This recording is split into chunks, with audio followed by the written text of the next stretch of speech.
Although the UK, France, Netherlands, and several other countries established colonial empires in the Americas, it was Spain, and also Portugal, but we're going to focus on Spain in this video, who were the first to get there and establish colonies. These colonies made Spain stupidly rich. But eventually, they all declared their independence to the point where Spain went back pretty much to where it started, all without the need for a UN resolution. So how and why did Spain lose control of its colonies? In the 16th and 17th centuries, after Christopher Columbus's voyage, look, like him or hate him, he was still consequential in world history. The Spanish Empire quickly became among the richest and most prosperous in the world. Having beaten most of its competition to a new world filled with native civilizations that found themselves kind of unable to effectively fight back, Spain established a colonial empire stretching from the San Francisco Bay to the Rio de la Plata. However, while it may have been relatively easy for Spain to build this empire, the real challenge, as with basically all empires throughout history, was with keeping it. Silver was naturally an especially profitable export for the Spanish crown. With the Americas holding huge stores of silver and native populations to mine the mountains for cheap, Spain became incredibly rich. Although this did result in quite considerable inflation, this wealth funded a long series of wars and conflicts that Spain would get itself involved with, especially once the Habsburgs got involved in 1516.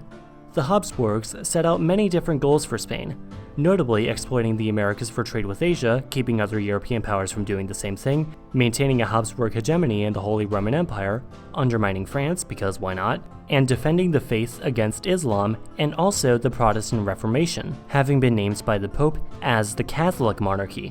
Unfortunately, these wars didn't all end exactly all that well for Spain. Especially that one time they used some of that trade money to build a huge armada to be sent to England in 1588. Yeah, that went marvelously for Spain. Of course, while Spain was fighting all these wars with their European neighbors, I swear Europe is like a toxic dorm room sometimes, they had also done quite a lot with their colonies, mainly in setting up trade routes, not being very nice to non-Europeans, circumnavigating the globe, establishing viceroyalties in New Spain and Peru, and importing all these crazy new products to Europe like tomatoes, potatoes, corn, chilies, and many others. However, there were also quite a few things they didn't do, including letting the sun set on their empire, winning all the wars they were fighting in Europe against the French, English, and Ottomans, keeping their trade monopoly against many said empires, not spending so much that the American colonies couldn't even keep up with it all, landing on the moon, and perhaps most importantly, not being invaded by Napoleon. Now, we all know how THW's parody of the Spanish national anthem goes. When Napoleon conquered us, it all went crashing, colonies got in revolting mood. Spain was initially allied with Napoleon, but then they got a new king who Napoleon didn't really like, so he did the logical thing and sent troops to invade Spain. But of course, he knew he couldn't just invade a sovereign country, so he sent in the troops under the guise of supporting the troops tasked with invading another sovereign country. Because that's how European logic works. Before all this, a separate American identity from Spain was commonplace in the New World, but the idea of declaring independence wasn't exactly one that most people were clamoring all over. But this had changed once the Spanish Empire started running around like a headless chicken. A lot happened around this time, including Spain recognizing everyone in the Americas as Spanish citizens, including the natives, but not including slaves. But at this point, most Spanish Americans, while they were fine with the Spanish monarchy, were not so fine with the new French-installed government, and this triggered numerous revolutions across Latin America. The first to go were Argentina and Venezuela in 1810, then went Paraguay in 1811, and then Uruguay in 1815.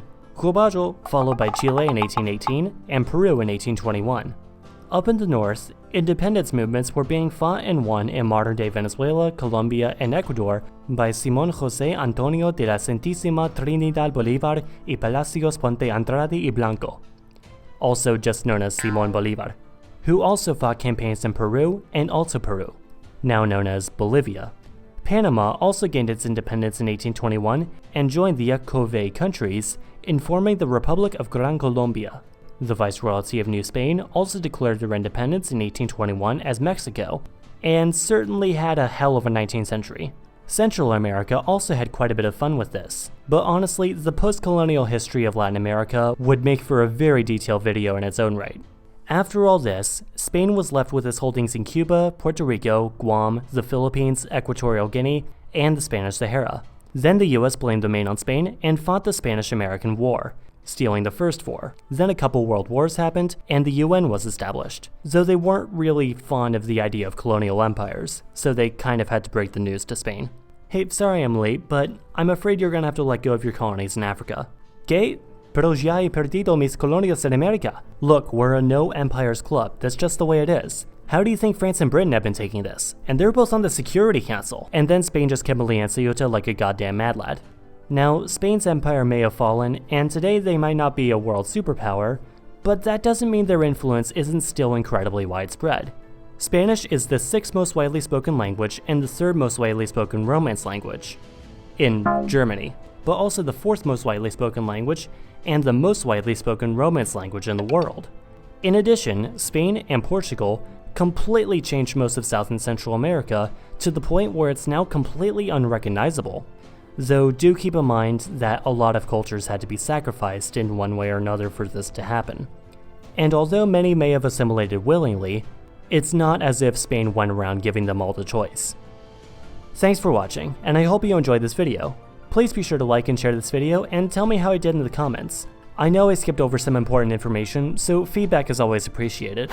As always, if you want to help out the channel, check out the Patreon page or go to paypal.me/KhAnubis and subscribe to learn something new every Sunday.